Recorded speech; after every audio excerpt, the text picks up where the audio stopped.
Hi there, I'm Nancy, and I'm going to be running through some of the main points of the poem Sonnet 29 by poet Elizabeth Barrett Browning. Remember that this is only some ideas. You should still use those you did yourself and the annotations your class did. I think of thee, my thoughts do twine and bud about thee, as wild vines about a tree put out broad leaves, and soon there's naught to see, except the struggling green which hides the wood.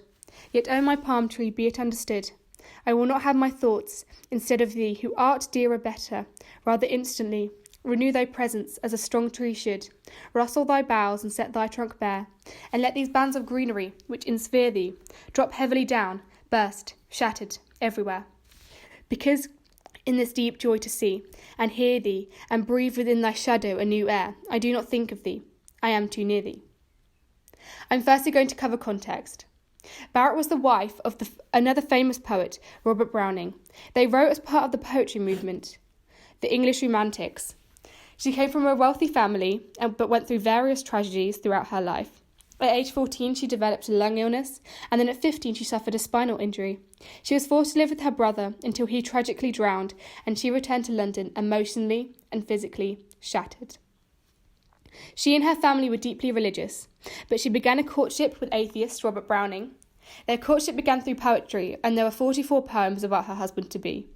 They were intended to be private, and she used poetry as a therapeutic outlet in which she had many pent-up emotions.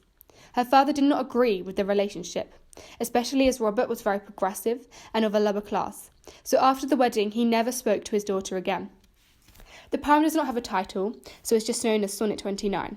A sonnet shows that it is about love, and 29 shows that it's part of a collection of sonnets.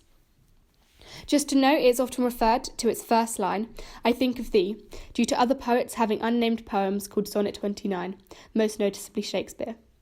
The rhyme scheme is ABBA, ABBA.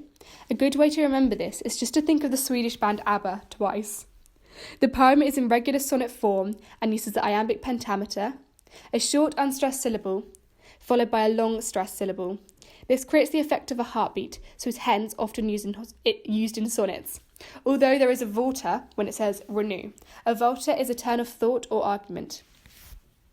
Let's start with analysis. The poem is an extended metaphor of a tree, for example, broad leaves or thy trunk.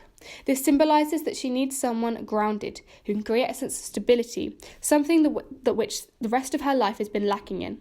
It could also mean that she is ready for the relationship to grow and develop. There is a lexical field of suffocation, for example, breathe or ensphere. This could show the theme of obsession towards Robert, almost as though her feelings towards him are suffocating her. Or it could imply her loneliness of almost having no one to support her. Twine and bud. This is an idea from the Song of Solomon, a book in the Bible that celebrates sexual love. This quote could show the sensual way she's thinking of him, or it could represent the way they are mentally inseparable. A strong tree should.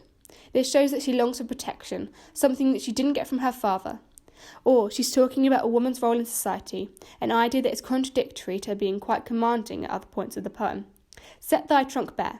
This is very demanding, something which is not usual for women of the time period.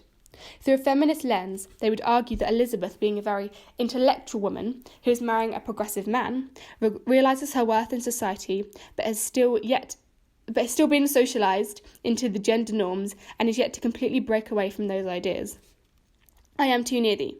This is either saying that she is deeply bonded to him mentally, or is fantasising about her ideal situation, which actually juxtaposes real life. This is the last sentence of the poem.